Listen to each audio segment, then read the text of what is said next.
আসসালামু আলাইকুম ওয়া রাহমাতুল্লাহ।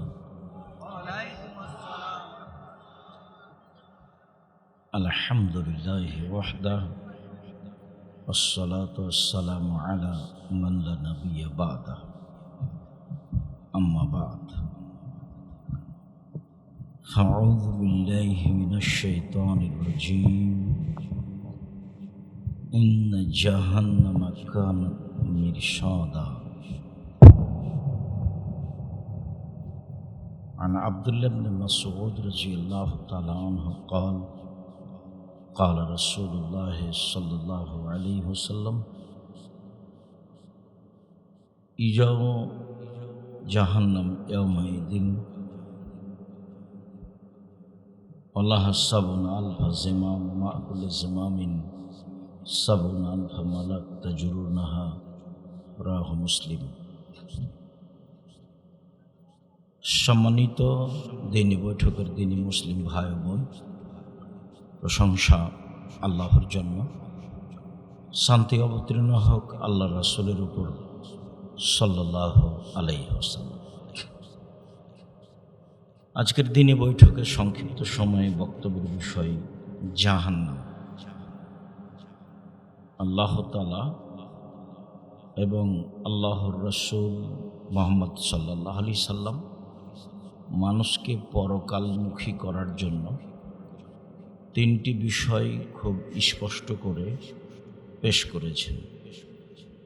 তার একটা হচ্ছে কবর, একটা হচ্ছে কিয়ামত, একটা হচ্ছে জাহান্নাম ও জান্নাত।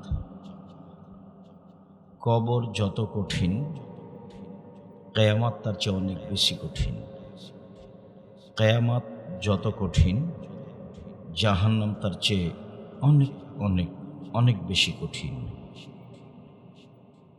কি দিয়ে বুঝাই জাতিকে আমি জাহান্নাম কত কঠিন? উসমান রাদিয়াল্লাহু তাআলা আনহু কবরের পাশে দাঁড়ালেই খুব কান্নাকাটি করতেন। হাত্তা ইয়াবুল্লা লিহিয়াতাহু, কেঁদে চোখের পানি দিয়ে দাড়ি ভিজিয়ে ফেলতেন। তার মানে কবরকে খুব ভয় করতেন। তাকে বলা হতো তাজকুরুল জান্নাত ওয়ান নার ফালা তাবকি ওয়া তাবকি মিনহাদা। আপনি তো জাহান্নাম জান্নাতের কথা বলেন, তখন তো এত কাঁদেন না, কিন্তু কবরের পাশে দাঁড়ালে আপনি এত কাঁদেন কেন? কবরের পাশে দাঁড়ালে আপনি এত কাঁদেন কেন? এর রহস্য কি? তখন উসমান রাদিয়াল্লাহু তাআলা আনহু বলেছিলেন, আল কবর আউয়াল মানজিল মিন মানাজিল আখিরাহ, ফাইন নাজা মিনহু ফাবাদহু আইসার মিনহু ওয়াইন লাম ইয়ানজু মিনহু ফাবাদহু আসাদ্দু মিনহু। মরার পরে প্রথম স্তর হলো কবর। যদি মানুষ কবরে বেঁচে যায়, বাকিগুলি সহজ হয়ে যাবে। মানুষ যদি কবরে বাঁচতে না পারে, তাহলে বাকিগুলি আরো জটিল ও কঠিন হয়ে যাবে। কবর যত কঠিন, কিয়ামত তার চেয়ে অনেক বেশি কঠিন। এই ছেলে, হিসাব পাও না? কি প্রয়োজনীয় কথা বলো? যাও ওইদিকে যে বসো। আপনারা একটু দেখেন, যেসব ছেলেপেলে রাস্তায় দাঁড়ায় আছে ওদেরকে বসতে বলেন, বসার জন্য অনুরোধ করেন। আর না হলে যাক, এই ছেলে তোমরা বসো।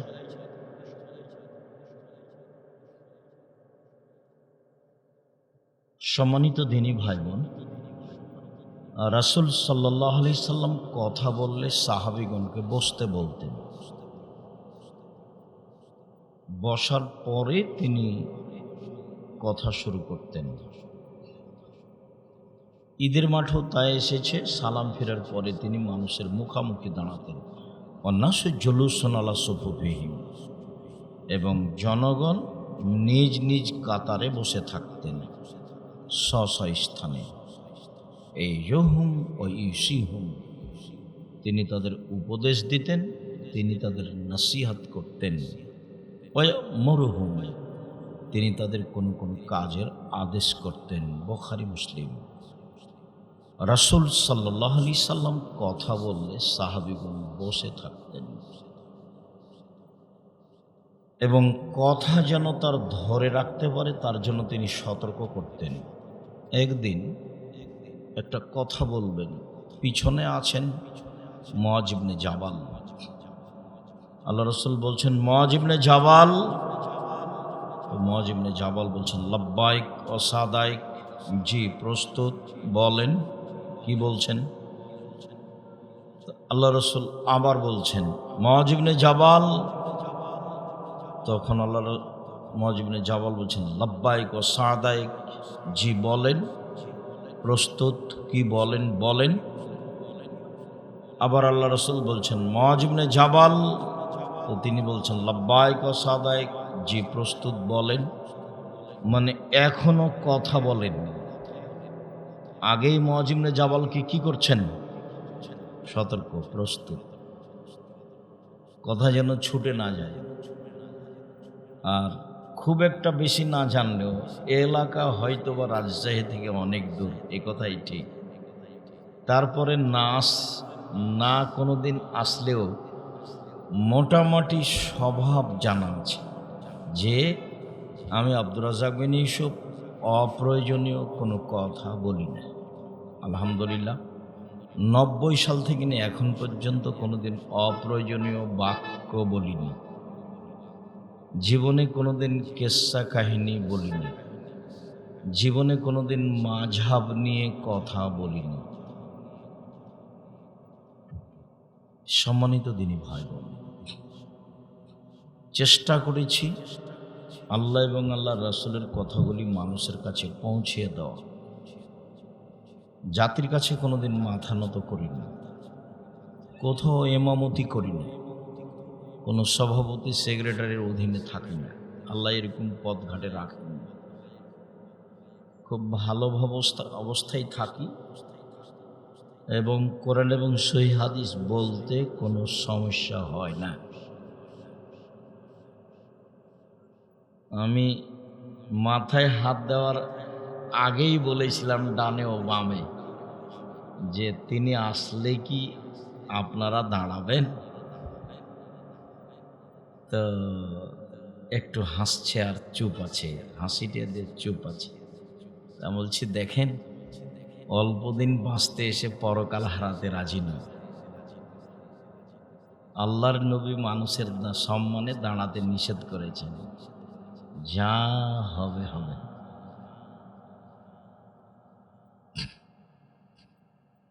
মান সম্মানের মালিক আল্লাহ। সম্মানিত দিনী ভাই বোন, তো একটু এখানে কৌতূহল জাগছে, আল্লাহ রাসূল কি বললেন? মুআয, বলতে পারো আল্লাহ আমাদের কাছে কি পান, কি তার হক আমাদের কাছে, আর আমরা কি পাই তার কাছে, আমাদের কি হক, এটা বলতে পারো? তখন মুআয ইবনে জাবাল বলেন, জি না, আল্লাহ এবং আল্লাহ রাসূল ভালো জানেন। আল্লাহ যে কি পায় আর আমরা যে কি পাই তা বলতে পারছি না, আপনি ভালো জানেন। তখন রাসূল সাল্লাল্লাহু আলাইহি সাল্লাম বললেন, মুআয ইবনে জাবাল, শোনো, আল্লাহ আমাদের কাছে পান যে আমরা যেন শিরক না করি, এটাই তার পাওনা, এটাই তার হক। আর আমাদের পাওনা তিনি যেন আমাদের শাস্তি না দেন। তাহলে আমরা আল্লাহর কাছে কি পাই? যে তুমি শাস্তি দিতে পাবা না, আমাদের হক দাও, আমাদের শাস্তি দিবা না। তখন আল্লাহ বলছেন, ঠিক আছে, আমারটা আগে দাও। তারটা কি বলেন তো দেখি? শিরক করা যাবে না। এটা আবার খুলনা, মানে যেসব ডিস্ট্রিক্ট খুব বেশি শিরক হয় খুলনা তার অন্তর্ভুক্ত। চট্টগ্রাম, বরিশাল, ফরিদপুর, নোয়াখালী, কুমিল্লা, আল্লাহর হস্তে নেকির কাজ হলো এদের ধারণায় শিরক। গাড়ির পিছনে জুতা স্যান্ডেল ঝোলানো আছে, কেনই বা জুতা স্যান্ডেল ঝোলানো আছে? ওদের কি হতে পারে? বারবার ড্রাইভার কন্ট্রাক্টরকে বলছে, মাজার পেলে 10টা টাকা দিও। ড্রাইভারের ধারণা যে মাজারে 10টা টাকা দিলে গাড়িটা অ্যাক্সিডেন্ট হবে না। কত যে শিরক আছে, যেসব ডিস্ট্রিক্টে খুব বেশি শিরক, খুলনা তার অন্তর্ভুক্ত। আমার অনুমান কয়রা তার চেয়ে বেশি হতে পারে, নাও হতে পারে, তবে হবে বেশি। এটা স্বাভাবিক গতি। এটা উত্তরবঙ্গ নয়, বাংলাদেশের এটা উত্তরবঙ্গ নয়, এটা বাংলাদেশের দক্ষিণবঙ্গ। শিরক স্বাভাবিক। সম্মানিত দিনী ভাই, পাপের জগতে সবচেয়ে বড় পাপ শিরক। এক মিনিট, দুনিয়াতে দুইটা পাপ আছে যার নিজস্ব ক্ষমতা আছে, মনে রাখবেন। অন্য অন্য পাপের নিজস্ব ক্ষমতা নেই। দুনিয়াতে দুইটা পাপ আছে যার নিজস্ব ক্ষমতা আছে, অন্য অন্য পাপের নিজস্ব ক্ষমতা নেই। যেমন জেনা একটা পাপ, মহাপাপ, কিন্তু তার নিজস্ব কোনো ক্ষমতা নেই। যে জেনা করলো, মহাপাপ করলো, ক্ষমা চাইলে ক্ষমা হতে পারে ইনশাল্লাহ, অন্যথায় এই পাপ বিচারের মাঠে পাপের পাল্লায় উঠবে। এটা পাপের পাল্লায় উঠবে, দুনিয়া আপনার কোনো ক্ষতি করবে না। মানুষকে হত্যা করা মহাপাপ। মানুষকে হত্যা করার পরে মানুষ যদি ক্ষমা চায়, ক্ষমা হতে পারে।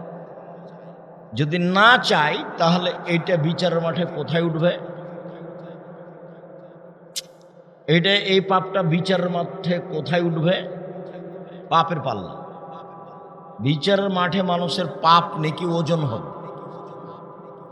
ইহুদিদের কোনো পাপ নেকি ওজন হবে না। কেন? তাদের নেকি নেই। এক পাল্লা দিয়ে ওজন হয় না, দুইটা লাগবে। খ্রিস্টানদের পাপ নেকি ওজন হবে না, কেন? তাদের নেকি নেই। হিন্দুদের পাপ নেকি ওজন হবে না, কেন? তাদের নেকি নেই। শুধুই পাপ। ইউখাজবিন নাওয়াসিওয়াল আকদাম, বিচারের মাঠে তাদের পা এবং মাথার সম্মুখ ধরে তাকে জাহান্নামে নিক্ষেপ করা হবে। ফাল্লা নুকিম লাহুম ইয়াউমাল কিয়ামাতি ওয়াজনা। আমি তাদের পাপ নেকি বিচারের মাঠে ওজন করব না।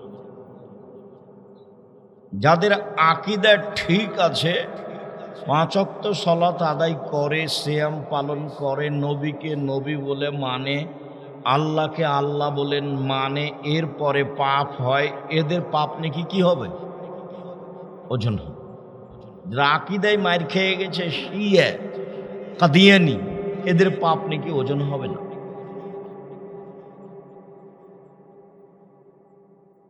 বলছে যে জিবরাইল ওহী নিয়ে আসতে ভুল করেছে, আসতে হতো আলীর কাছে, তো চলে এসছে কার কাছে? মুহাম্মদ সাল্লাল্লাহু আলাইহি ওয়াসাল্লাম। এই আকীদা দিয়ে কি টিকা যায়? এটা হলো কথা। আর একদল বলছে যে শেষ নবী মুহাম্মদ সাল্লাল্লাহু আলাইহি ওয়াসাল্লাম নন, আরো নবী আসবে, নাউজুবিল্লাহ। এটা হয়। এসব আকীদা দিয়ে বিচারের মাঠ টিকবে না, পাপ নাকি ওজন হবে না, কেটে গেছে। তো দুনিয়াতে দুটা পাপ আছে যার নিজস্ব ক্ষমতা আছে, অন্যান্য পাপের নিজস্ব ক্ষমতা নেই। তার একটা পাপের নাম শিরক। শিরকের নিজস্ব ক্ষমতা আছে। শিরকের নিজস্ব ক্ষমতা হলো আল্লাহকে অপমান করতে পারে, বিশাল ব্যাপার। তাহলে আমি একটা পাপ দেখানোর জন্য চাঁপাইনবাবগঞ্জ চলে যাই। রাজশাহী চাঁপাইনবাবগঞ্জের মহিলারা, মা চাচিরা ছেলেদেরকে বলে, এই জামা জমজ কলা খায়ও না, জামা জমজ কলা খেলে জমজ সন্তান হবে।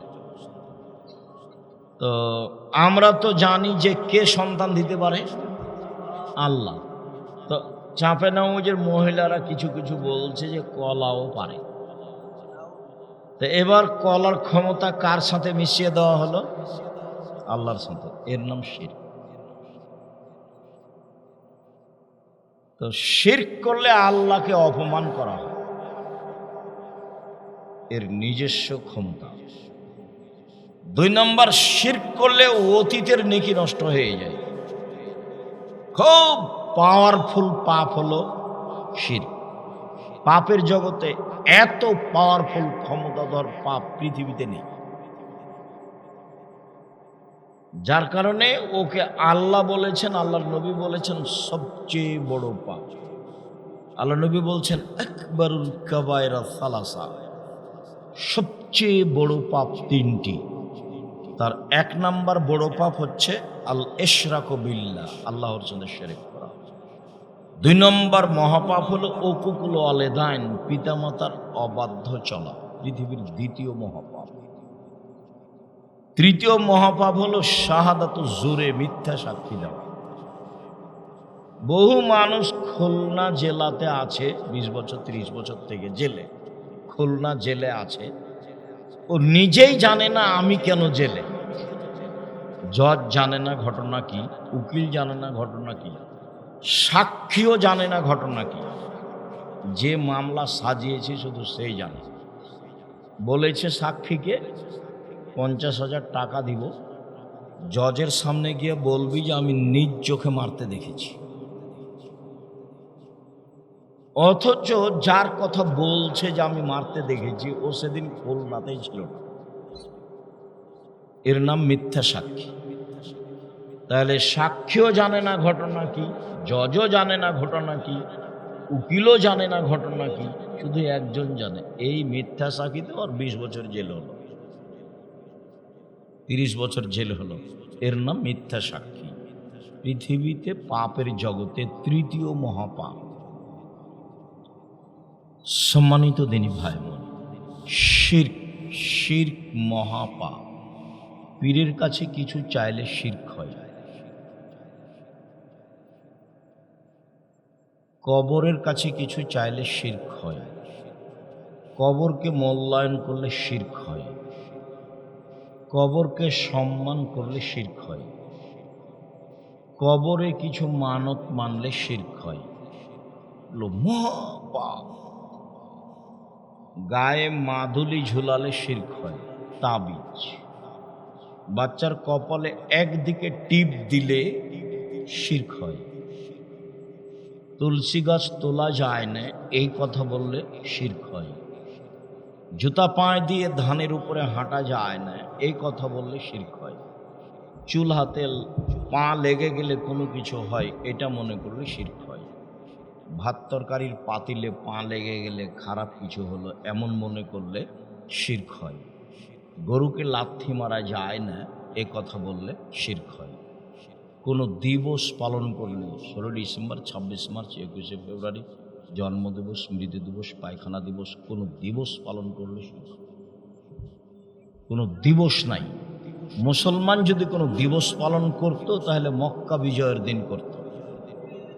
যেহেতু মুসলমান মক্কা বিজয়ের দিন দিবস পালন করেনি, কাজে অন্তত মুসলিম কিয়ামত পর্যন্ত আর কোনো দিন দিবস পালন করবে না। আর যদি শহীদ মিনার তৈরি করত মুসলমান তাহলে হামজা রাদিয়াল্লাহু তাআলা করত। সৈয়দুশ শুহাদায়ে হামজা ইবনে আব্দুল মুত্তালিব। বিচারের মাঠে যত মানুষ শহীদ হিসেবে আসবে সবার সর্দার হবেন হামজা ইবনে আব্দুল মুত্তালিব, মুহাম্মদ সাল্লাল্লাহু আলাইহি সাল্লামের চাচা। আদম থেকে নিয়ে কিয়ামত পর্যন্ত যত মানুষ শহীদ হয়েছে, যত মানুষ হবে, সবার নেতা হলেন কে? হামজা বিন আব্দুল মুত্তালিব। আমরা যদি কারো শহীদ মিনার তৈরি করতাম তাহলে কার করতাম? হামজা বিন আব্দুল মুত্তালিবের। যেহেতু হামজার শহীদ মিনার আমরা তৈরি করিনি, কাজে মুসলমানের সন্তান কিয়ামত পর্যন্ত আর কোনোদিন কারো নামে শহীদ মিনার তৈরি করতে পারে না। শহীদ মিনার তৈরি করা শিরক, শহীদ মিনারকে মূল্যায়ন করা শিরক, সেই দিবসে হিসাব করা শিরক। সম্মানিত দিনী ভাই, এই দেশ শিরক দিয়ে ভরা। ঠাকুরের গান গোটাটাই শিরক। ওই সেই কাল থেকে বলে আসছি, 36 বছর থেকে ঠাকুর বলছে ও কালিমা তোমার আকাশ, ও কালিমা তোমার বাতাস। ওর বাবার আকাশ, ওর বাবার বাতাস, কালিমার হবে কেন? কি করে বলতে পারে ও কালিমা তোমার আকাশ, ও কালিমা তোমার বাতাস? আরে ঠাকুর বাঙালিদের শত্রু, ঠাকুর মুসলমানের শত্রু, ঠাকুর ঢাকা বিশ্ববিদ্যালয়ের শত্রু, ঠাকুর এই জাতির শত্রু। যেদিন মুসলমানেরা ভারত, বাংলাদেশ, পাকিস্তানের ইংরেজদের হাতে নির্যাতিত, সেই দিন ঠাকুর লন্ডনে মুচ পাকায়। আর সেই ঠাকুরের গান আমার ছেলে বলবে? অসম্ভব, এটা হতে পারে না। বলি না, বলবো না ইনশাল্লাহ। বাচ্চা দুধ ছেড়ে গিয়ে শিরক করবে, এ কাজ করতে পারে না। পাপের জগতে সবচেয়ে বড় পাপ হলো শিরক। বলতে পারেন শিরকের নিজস্ব ক্ষমতা কি? আল্লাহকে খাটো করতে পারে, অপমান করতে পারে, তার মান সম্মানের হানি করতে পারে। বলছি যে পীরে সন্তান দিতে পারে। পীর কেবলাই চিনে না ভালোভাবে, কোন দিকে মুখ করে সালাত আদায় করতে হয়। পীর আবার সন্তান দিবে মানে বুজুর্গানে দিন আবার কি না। উমর রাদিয়াল্লাহু তাআলা আনহু যদি এখন কোনো কথা বলেন, সে কথা যদি রাসূলের না হয়, তাহলে কি হবে? সেটা বাতিল বলে গণ্য হবে। ইসলাম ধর্ম নির্ভর করে একজন মানুষের কথাই। তার নাম কি? মুহাম্মদ সাল্লাল্লাহু আলাইহি সাল্লাম। এক গিলাস পানি পান করলে কয়টা বিধান লাগে? 5টা। এক গিলাস পানি পান করতে যে ধর্মে 5টা বিধান লাগে, সেই ধর্ম পীর দিয়ে চলে? পাগল হয়ে গেছি আমরা। সেই ধর্ম বুজুর্গানে দিন দিয়ে চলে। আপনি সিজদা করেন, বুকে হাত দেন, চুমা দেন, অসম্ভব।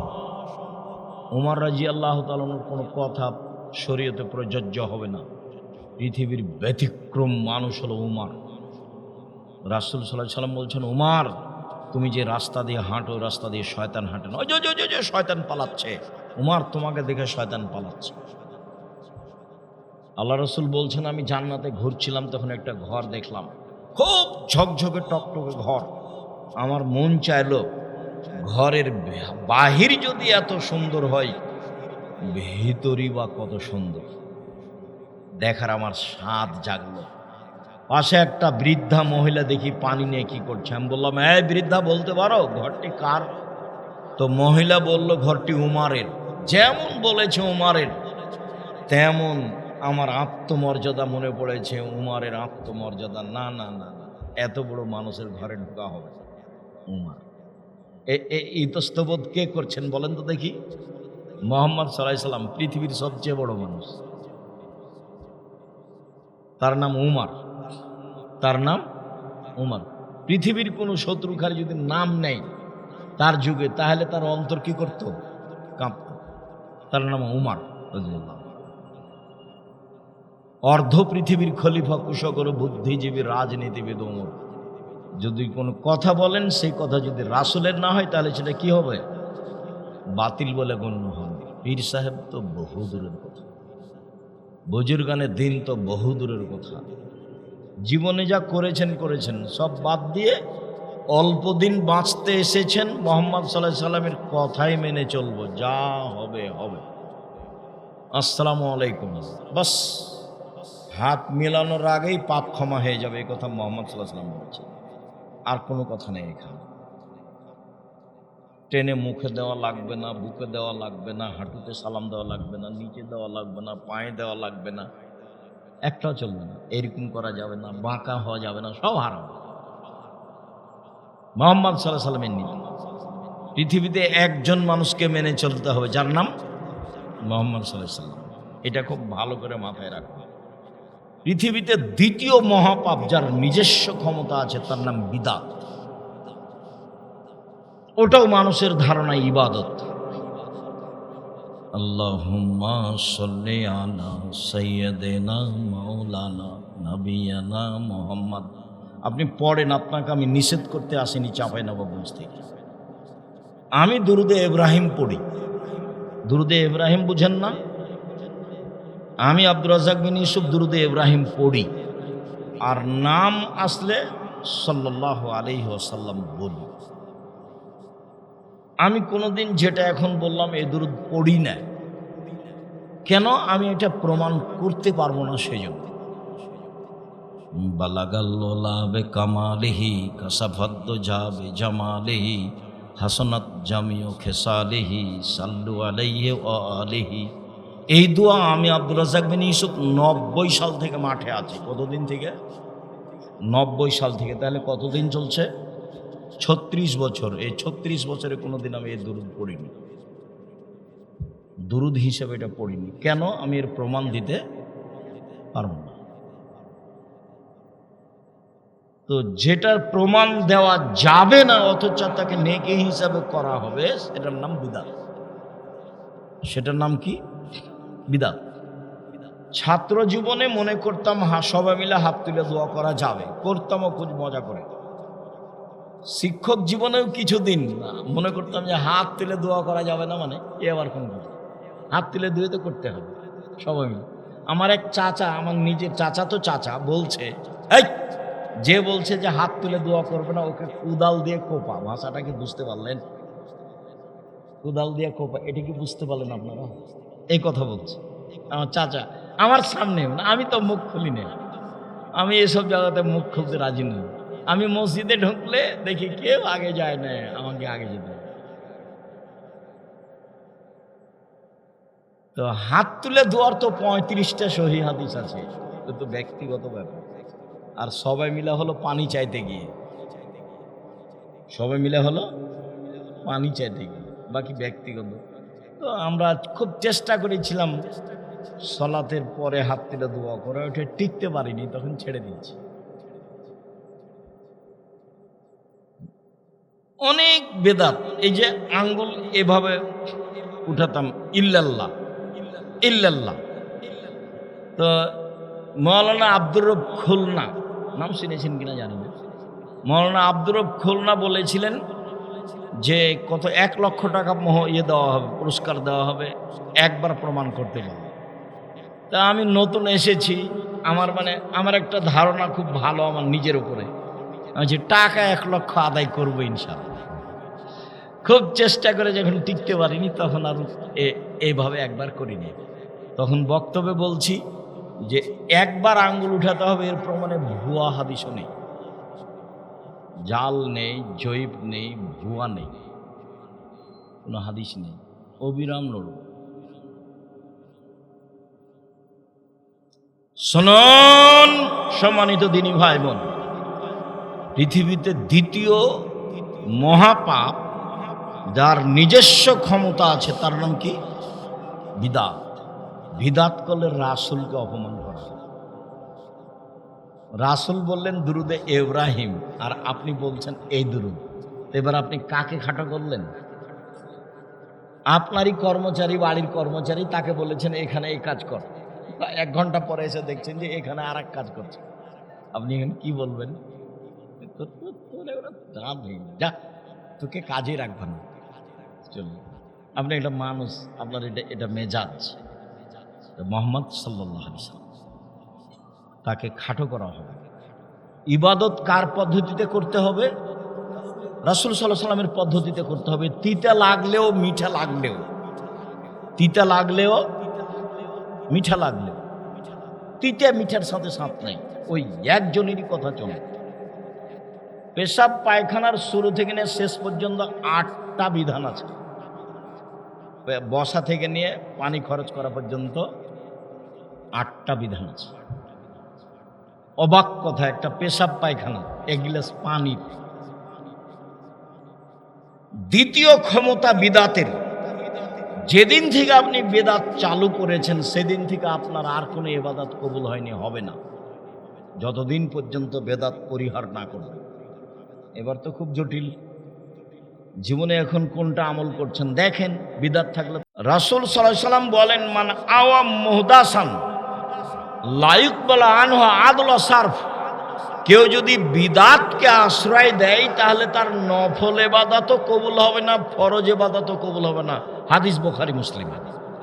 আমি নিজের কথা বলিনি, মুহাম্মদ সাল্লাল্লাহু আলাইহি ওয়াসাল্লাম বলেছেন মানুষের যদি বিদআত থাকে ইবাদতে তাহলে তার নফল ইবাদত, ফরজ ইবাদত কবুল হবে না। এই 2025-এর হজ সফরের ঘটনা, ওই যে মুরব্বী ঢাকা হাজি ক্যাম্পে আছে, এইবারও আমি ঢুকতে আমাকে বলছে স্যান্ডেল খুলেন। কেন? কি হয়েছে? বলে এই স্যান্ডেল পরা যাবে না, চাপ্পল পরতে হবে। আমার তো উমরা চালু হয়নি। এখানে আপনি এভাবে লাভবাইক বলাচ্ছেন কেন? লাভবাইক তো এলাম লামে বলতে হবে। ভারত, বাংলাদেশ, পাকিস্তান, এমানবাসীর সবার লাভবাইক বলার জায়গা হলো এলামলাম। বিমান যখন তার উপর দিয়ে যাবে তখন বৈমানিকের পক্ষ থেকে বলা হবে এহরাম, বা বাংলা ভাষায় বলবে এখন থেকে 30 মিনিটের মধ্যে বিমান এলামলামের উপর দিয়ে পার হবে। কাপড় আপনি পরে রাখতে পারেন, কাপড় পরাতে তো আর এহরাম চালু হয়নি। যখন বিমান এলামলামের উপর দিয়ে যাচ্ছে তখন আপনি বলবেন লাব্বাইক উমরাতান, আমি উমরার জন্য উপস্থিত, চিৎকার করে লাব্বাইক আল্লাহুম্মা লাব্বাইক, লাব্বাইক লা শারিকা লাক, লাব্বাইক ইন্নাল হামদা ওয়া নি'মাতা লাকাল মুলক লা শারিকা লাক, লাব্বাইক আল্লাহুম্মা লাব্বাইক, আমি উপস্থিত আল্লাহ তোমার দরবারে উপস্থিত, প্রশংসা তোমার, অনুগ্রহ তোমার, রাজত্ব তোমার, কোনো শরীক নাই তোমার। লাব্বাইক আল্লাহুম্মা লাব্বাইক, লাব্বাইক লা শারিকা লাক, লাব্বাইক ইন্নাল হামদা ওয়া নি'মাতা লাকাল মুলক লা শারিকা লাক। যে যত পারে মাঠ ঘাট ফাটিয়ে দিতে হবে, একটা ইবাদত যেটা চিল্লাচিল্লি করে বলবে। তো ওই যে লোকটা যে ঢাকা হাজি ক্যাম্পে বলাচ্ছে, এটার জবাব কে দিল? এরই নামই বেদাত। নবী বলেছেন কোথায়? এলামলাম। এ লোকটা বলছে কোথায়? হাজি ক্যাম্পে। না, এ আমাকে 2007-এ 2013-তে বলেছিল বাড়ি থেকে ওই হেরাম বাঁধলো হবে। আমি এখন কি বলতে পারি? আমি বললাম যে নবী কেন এসেছিলেন বলেন তো, তোমার কথাই যদি চলে। এখন সেদিন শিখিয়ে দিলাম যে আপনি এখন চিৎকার করে বলেন আমি 24 বছর থেকে মানুষের হজ বাতিল করেছি। কে বলেছে? আব্দুর রাজ্জাক বিন ইউসুফ বলেছেন আমি 24 বছর থেকে মানুষের হজ বাতিল করেছি। কে বলেছে? আব্দুর রাজ্জাক বিন ইউসুফ বলেছে। এইভাবে চিৎকার করতে থাকবেন, চিল্লাতে থাকেন, সব শব্দ আমার উপরে দিয়ে দিবেন যে আব্দুর রাজ্জাক বিন ইউসুফ বলেছে। বিদআত করলে ইবাদত কবুল হয় না। বিদআত করলে কাকে অপমান করা হয়? মুহাম্মদ সাল্লাল্লাহু আলাইহি সাল্লামকে। আবার বলেন দুনিয়াতে দুইটি পাপ আছে যার নিজস্ব ক্ষমতা আছে, তার একটা পাপের নাম শিরক আর একটা পাপের নাম বিদআত। সম্মানিত দিনী ভাই, সালাত আদায় করেন, রাসূলের পদ্ধতিতে হতে হবে। যে কালকে যে আপনারা এর ওই সলাতুল আপনার রমজানের পরে যে ঈদুল ফিতরের সালাত আদায় করলেন, ঈদুল ফিতর, তা আল্লাহর নবী বলেছেন লা আযানা ওয়ালা ইকাম ওয়ালা নিদা, আজান নেই, ডাক নেই, একামত নেই। তো ইমাম সাহেব যে বলছেন আসেন আসেন আর 4 মিনিট আছে আর আসেন, তো এটা কোথা থেকে? এটা কি হলো? ওই ইমামকে স্টেজ থেকে বের করে দিতে হবে ঈদের মাঠ থেকে। ওই ইমাম নিজেই বেদাতি, তার বাবার সম্পত্তি ইসলাম, তার পৈতৃক সম্পত্তি নাকি দখল না থাকলে ইমামতি করতে হবে না, না জানলে ইমামতি করতে হবে না, এমনি থেকে না, এরা অন্য জায়গায় যা সালাত আদায় করবে।